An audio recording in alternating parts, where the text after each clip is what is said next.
그 자연미에서 치료하는 발에 대한 화상흉터 침에 대해서 BT 침에 대해서 알아보겠습니다. 마취상법을 통해 본 발의 화상흉터.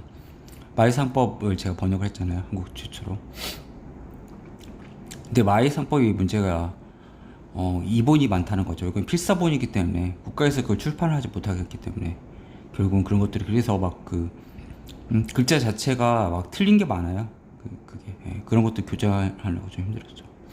발은 위로는 한 몸을 씻고 아래로는 백리를 가니 발은 매우 중요하다. 비록 발은 아래에 있으나 발의 사용이 기크니 귀천을 살필 수가 있다. 귀천자가 잘못됐네, 한자가. 귀할 귀가 천할 천자인데. 근데 사실 발로 관상 보진 않죠. 그러면 우선 발을 보여달라고 하기가 그런 거고, 그리고 얼굴에서 거의 한 50~60%가 결론이 나잖아요. 특히 그것도 절반은 눈에서. 그러니까 신상이라고 해서 몸에서 보는 관상 중에 하나인데, 그것도 사실 수상을 많이 보죠. 족상을 보진 않죠.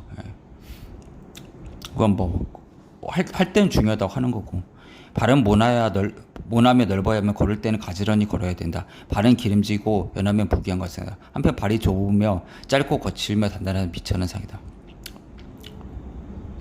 발 아래에 검은 점이 있으면 녹을 먹게 된다. 그 안록산이 그거 있잖아요. 장 교수인가? 그 도지사 같은 그런 직책이 있었는데, 절도사죠. 당나라 말기에. 자기 그 발을 딱 씻겨주다가 그 절도사 그 점이 있는 걸 딱 발견했어요. 근데 이제 그 절도사 자랑한 거예요. 내 이것 때문에 절도사가 돼가지고 복귀한 게 있다. 그러니까 안독산 나 이거 세 개나 있는데요. 그래가지고 보니까 세 개가 있는 거예요. 그래서 안독산이 세계 절도사가 됐잖아요. 왜 그러냐면 양귀비 그 총애를 받아가지고, 어떻게 보면 의붓 아들이긴 한데 본인 둘이 살아가는 사이긴 했죠. 그런데 이제 양곡충이랑 안독산이랑 사이가 안 좋아지니까, 양곡충은 사촌이죠, 양귀비 오빠인데, 걔네들이 둘이 안 좋아져가지고 이제 당나라가 결국 멸망하게 됐죠. 둘이 싸우게 되니까. 그래서 이제 당나라 현종이 도망가게 되고 뭐 이런 식으로 해서 됐죠. 저도 발에 발가락에 점이 하나 있는데, 발이 비록 크나 얇으면 하등하며 천하다. 비록 발이 두꺼우나 가로지르게 되면 가난하고 고생한다. 발 아래가 거북에 들어갈 정도 움푹하며 부귀하다. 오히려 평발이 좀 좋은 것처럼. 평발이 그래서 안 좋죠. 많이 그게 아치가 많이 그려졌을 때 좋은 거죠.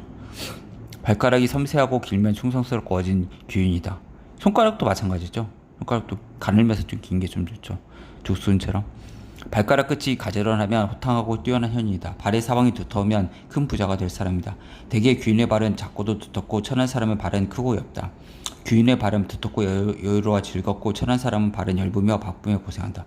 검은 점에 무늬가 있는 발은 진짜 아름다운 주름이 없고, 검은 점이 없으면 장수를 손상시키게 된다.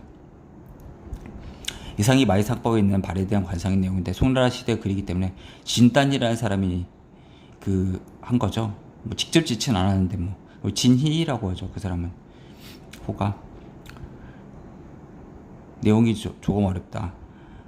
필자가 발에 화상을 입은 사람들이 많지. 왜 그러면 발이 보면은 걸음마 시작할 때쯤 해서 이제 유치원 아동기 때 많이 생기죠. 왜 그러면 발에 눈이 달리지 않았잖아요. 그러니까 국그릇 같은 거 예전에는 발로 차버리게 되는 거죠. 왜 그러면 밑에 있을 때 얘들이 달리기 같은 걸 좋아하니까. 그래가지고 이제 화상을 입게 되는 게 좀 많죠. 오히려 손이 된 것보다 발이 화상이 좀 많아도. 근데 지금은 식탁 같은 걸 쓰니까, 예전에 밥상을 썼잖아요. 그러니까 좀 덜한 것 같습니다. 이게 발로 찰 일이 거의 없잖아요, 별로. 그러니까 좀 화상흉터가 좀 발에 좀 안 생기는 경향이 있는 것 같아요. 발에 생긴 경우가 생각보다 많아요. 발이란 얼굴의 코 아래 부분이 하정과 마찬가지로 인체에서 하정이라고 불리는 말년, 50세 이후의 관상을 보게 된다. 말년은 예전 시대는 그리 중요하지 않았지만, 그러면 평균 수명이 짧았잖아요. 물론 그것도 좀 조작이죠. 그러면 평균 수명이 조선시대 40세라고 하면, 왜 그러면 이건 영아 사망률이 높으니까 그런 거잖아요. 태어나자마자 얘가 죽으니까, 그럼 걔는 한 살 때 죽으니까 80세가 만약에 죽는다고 하면 그게 평균 하면 40세잖아요. 무슨 말인지 아시겠죠? 그러니까 이게 평균의 함정이죠, 어떻게 보면. 보통 한 50살 정도 산 것 같아요. 그리고 관료들은 한 60살 정도? 이 정도 산 것 같아요. 평균이면. 황희정순도 거의 90 살았잖아요. 특히 예전에 신발이 여성적인 상징을 뜻하며, 옛날 중국에서 전족이란 발을 얽어매는 풍습이 있었는데 오늘날에는 나쁜 풍습이지만 그 당시에는 발을 중시했기 때문에 그런 풍습이 있었던 것이다. 태평천국이라는 때도 전족이라는 풍습 없으려고 했잖아요. 그게 거의 한 20세기 와가지고 없어졌죠. 발의 화상 흉터는 매우 흉한 것으로 특히 말년운이 좋지 않을 수 있다. 요즘에 샌들을 많이 실어 발은 노출이 많아 여성들의 발 화상터 치료 사례가 많이 있다. 발은 신체의 제일 아래에 있으며 고유의 냄새까지 풍겨 지저분할 수가 있는데 화상 흉터까지 있다면 더욱 보기에 좋지 않다. 깨끗하고 아름다우며 말년운까지 생각한다면 젊었을 때 화상 흉터 침으로 치료를 하는 것이 좋다.